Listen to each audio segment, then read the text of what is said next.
Hello and welcome back to the next One Piece review and discussion, and we are here for the next chapter. And my goodness, Oda has just shattered all foreshadowing he's done prior. Like, he's really just outdoing himself chapter after chapter, and the storytelling he has written, what he's done is just unparalleled. So I just want to get stuck into this one because there is so much to talk about. So without further ado, chapter 1114, The Wings of Icarus. So just a point on this one. So just to mention about Oda's foreshadowing, way back like a month ago, a couple chapters ago, when we had the planets aligning chapter, and in real time, like when that chapter released, the planets were aligned. Like that's how much Oda had set it up, that when those planets, Mars, Jupiter, and all them Saturn, had aligned in space, that's when Oda released that chapter to like coincide. The Wings of Icarus releases in Japan on May 13th, which is my birthday. And not only that, but Oda has foreshadowed it a year earlier because he knew I had an Icarus tattoo.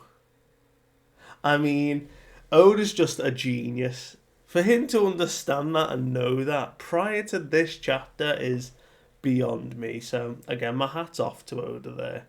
But we all know the story of Icarus, him and his father, Daedalus, got trapped in their own maze.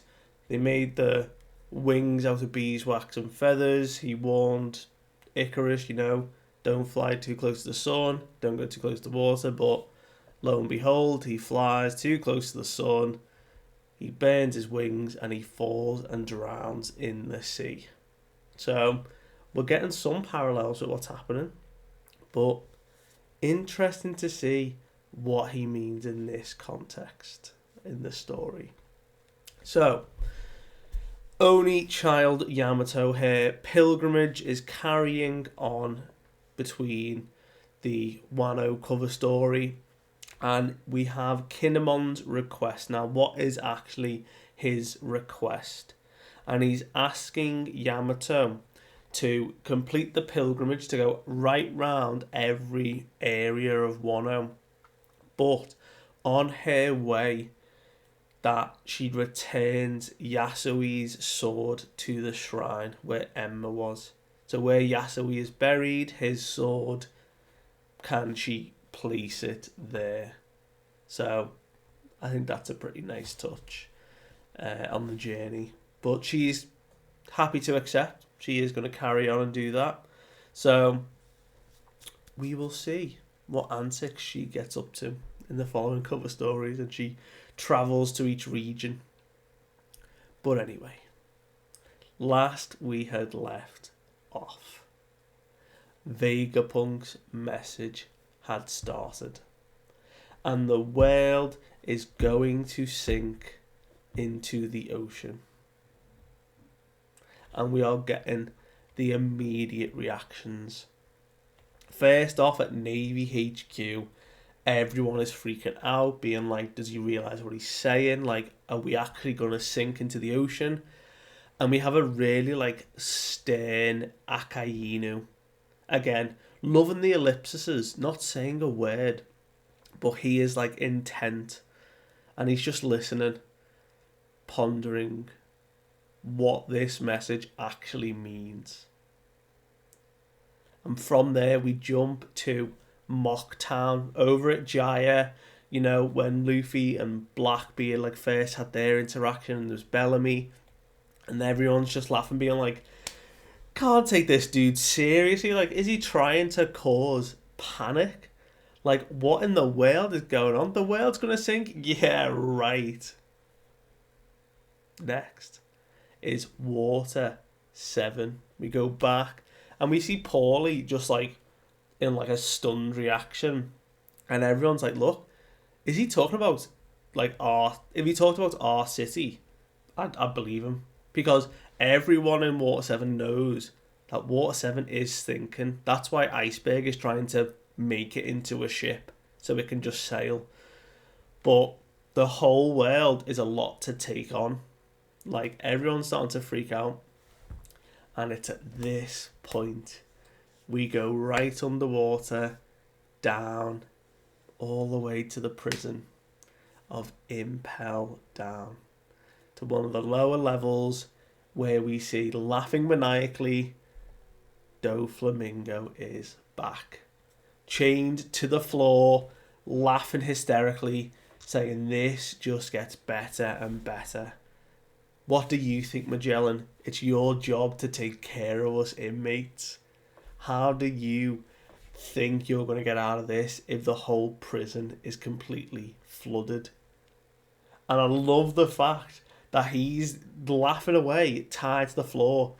And Magellan's just like sat by himself, like, yeah, no, you have a point, Dofi. Like, we've already had chaos in the upper cells that got flooded, like it caused some havoc. And that was just 1 meter that the sea level rose. Because remember, when the Mother Flame blew up Lelucia, sea levels rose by 1 meter. And he says, how many meters would it take? Like, how much would it take to cover the entire world? And Doflamingo's a smart dude. He already knows what's happening. And he's like, look, most islands, most urban areas will be covered by 5 meters. So if the Mother Flame activates 4 more times, most islands are just submerged at that point.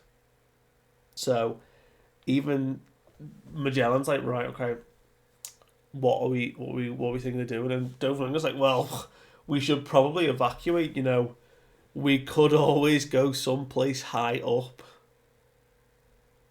Is this foreshadowing Doflamingo's escape from Impel Down? I mean, it's been done before. But staying underwater, we come to the Ryukyu Kingdom, obviously Fisherman Island, and we see Shirahoshi talking with her father Neptune, saying like, is this actually gonna happen? Like, this is crazy. And Neptune's like, yeah, this is quite an outlandish statement, but like, it's Vegapunk. He's not just saying it for jokes. But, you know, they should be fine, obviously, if the world was submerged, because they're underwater anyway.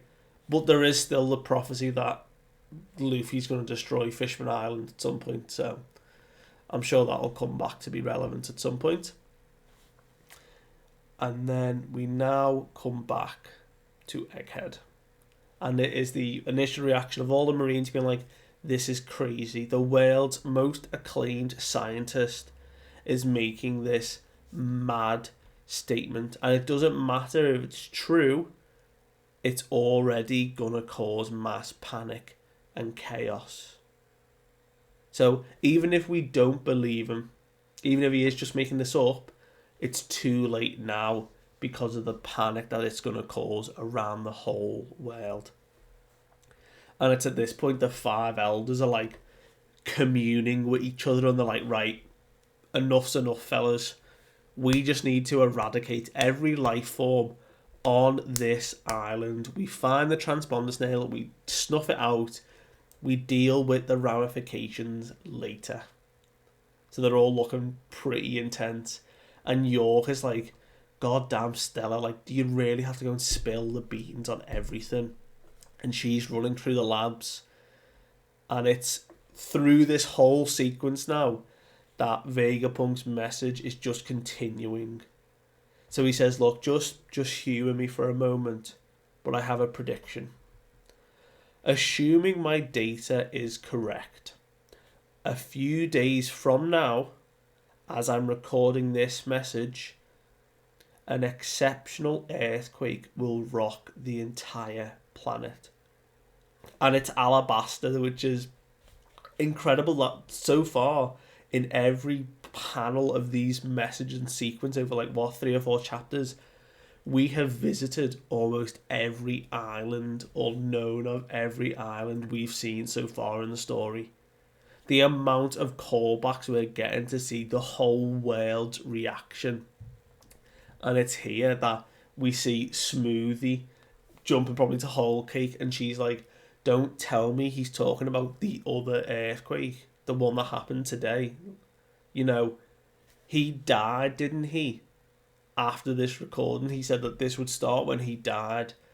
So this was way in the past, he's recorded this. And we see people on rowboats where the sea's already submerged their houses. And he's like, look, following this calamity, sea levels are going to rise by 1 metre. Okay? A number of islands are already going to become uninhabitable. And many beaches will already be completely submerged. And everyone's like, how did he know this was coming? What possibly could he have known? And this is where we see our guy, Tonjit, from Longring, Long Island, on his stilts, because he's already ahead of the game, knowing what's coming. And it's like, look, if this doesn't come to pass, Vegapunk saying, then just disregard what I'm about to say. It's fine. Don't listen to me. I'm an idiot. However, assuming these events have transpired, then please pay heed to what I have to say. And it's Hachinosu. Everyone's freaking out.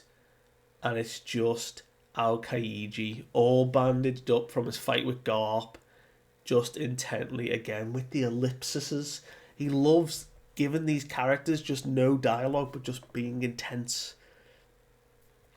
And we are coming up to the lab phase where he says, look, the earthquake I just predicted cannot be considered a natural phenomenon.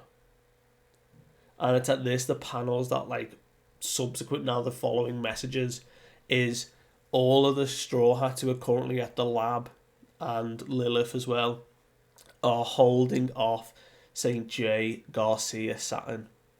They're protecting Robin. Brooks jumping in the way. Nami's shooting down some blast of lightning. We can see Lilith is just annihilating him with pistol shots. And poor Chopper is taking hit after hit in his guard point.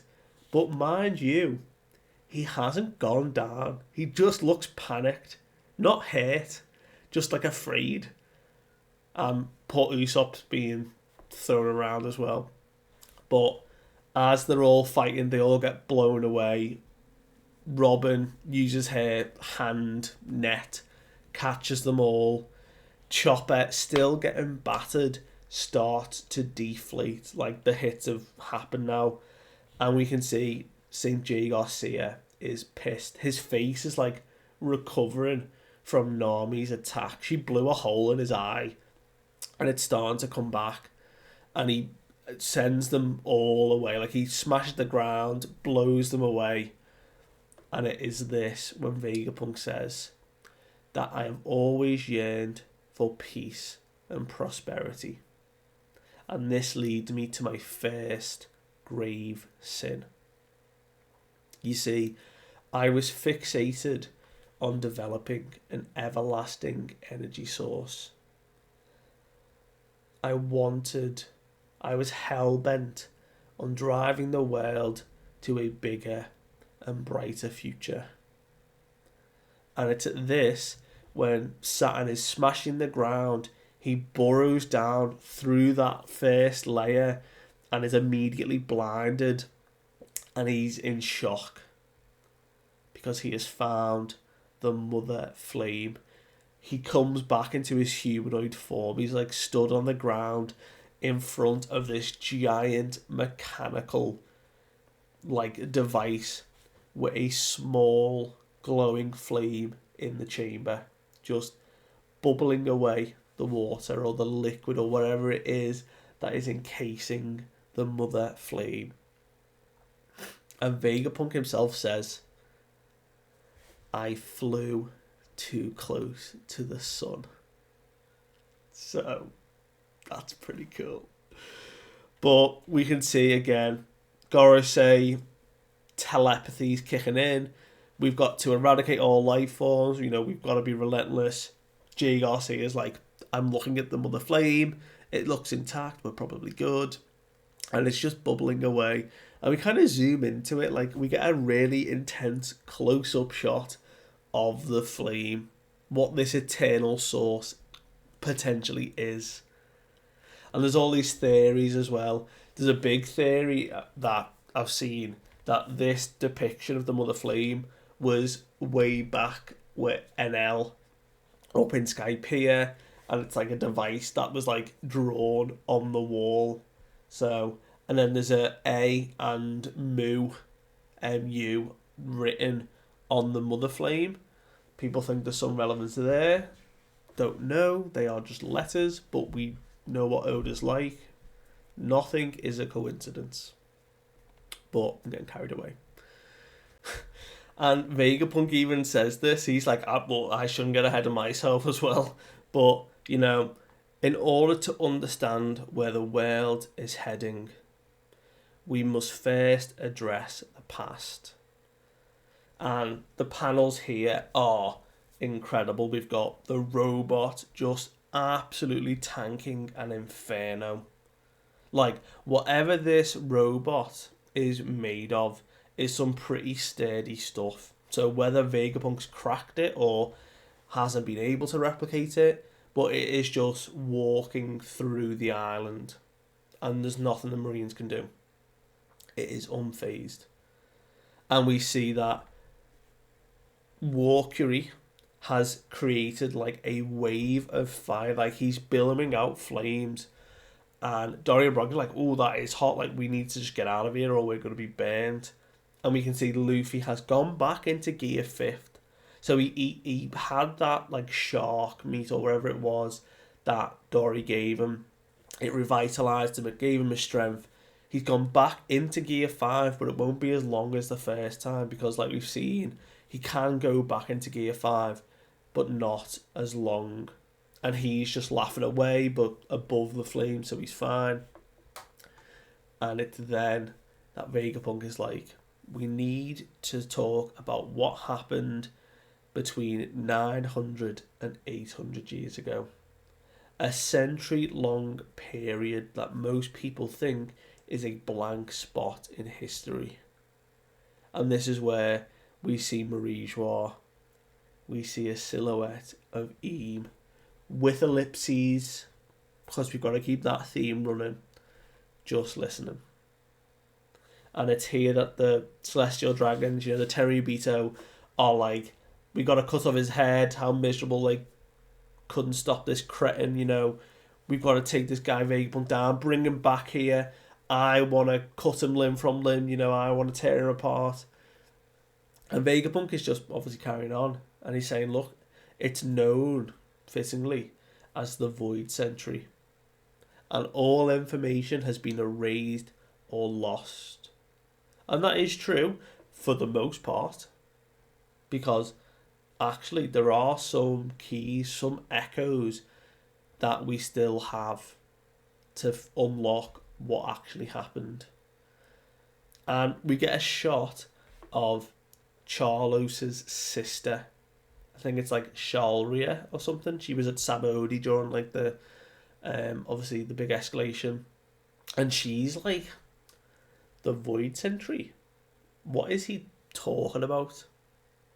So, not every Celestial Dragon knows about the Void Sentry. And I think that's true for the most part.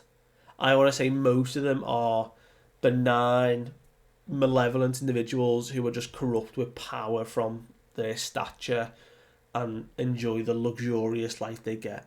They don't care about history, they don't care about the past. They just want to live now and make people suffer and have a good time. I want to say that the Holy Knight, definitely Figaland is probably the most likely. And then obviously the Goro saying maybe other people will know about certain inklings of the Void Sentry. Maybe not every detail. The Gorosei certainly do know every detail. But not everyone will be ignorant to the fact of the Void Sentry. But he's getting some Celestial Dragons to question it. And as he continues and says, the poneglyphs, those lonely stones that dwell in various quiet and calm lands all over the globe, the text inscribed, once decoded, is our one and only method of glimpsing the unknown past. And we hear in the panels a little laughter, a little familiar laughter of Saul, Jaguar D. Saul, reclining in the woods, looking very relaxed, arms behind his head, little hat on, in his shorts, enjoying the sunny weather, just laughing away, listening to this. And then we jump all the way to Orange Town, and we see Chow Chow back at the pet store, talking with Boodle and a little girl, maybe Boodle's granddaughter, and she's looking through a book, and it's like, look, back when there was 20 kings, they teamed up to create this world, didn't they? So she's got a bit of a history knowledge. And it's like, I wonder if, this old timer knows about any of them. And it's Boodle being like, what do you think, Chow Chow? And giving him a stroke. Good dog. We finally, last panel of jumping round, see some of the Kuja pirates. We see Marguerite and a few others just listening in, again with ellipses. We love the ellipses. Just listening to Vegapunk say, despite any attempt to decipher the poneglyphs, it is considered a taboo by the world government. But that is why I felt compelled to commit my second grave sin. I betrayed the government and studied the Forbidden Era myself. I was fortunate enough to inherit several documents from a certain group of exceptional archaeologists that allowed me to decipher the poneglyphs. I pursued their research as far as possible, and I have no regrets. And it's a shot of Robin. All the Straw Hats are bundled around looking at Robin.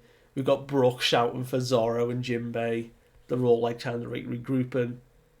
And they're up on the clouds. And look, Vegapunk is history is a story after all. And then the ground starts to move at the Labo phase, the clouds. And they start extending further out, they're stretching. And Usopp puts it together immediately. Because Brooke's that must be Edison's doing. And Usopp's he's pushing the clouds further out so that when we jump off with the Sunny, we'll be able to just land in the ocean. And it's Edison in the control room of the little factory that is producing the clouds that the Labo phase is on. He's done his job. He's lying flat against the machine now, and he's like, you Straw Hats better make it. Don't you dare get caught by the government. And I think that's the end of Edison. I think all the Vegapunks are going to go here at this point. Lilith is last on the line. Atlas as well. But the last double page cover spread of the story, this is it. This is the big one. Vegapunk says, in truth, I only know small fragments of the 100 years. It wouldn't be right to leave you with baseless speculation, so I'll limit myself to just the facts that I know. And we're getting everyone's reaction. We see Dory is Straw Hat, this is pointless.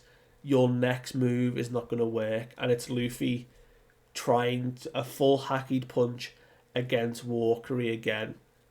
Full face smash. His hand ignites and catches fire, and Dory and Broggy start laughing. They are like cracking up with how funny Luffy is, and he's like crying in pain. And it is Vegapunk's final message of this chapter, saying that 900 years ago, in a bountiful and advanced kingdom, just like sun god Nika from the fables of Elbaf, he too fought with a stretchy and elastic body. They called him Joyboy. So Nika and Joyboy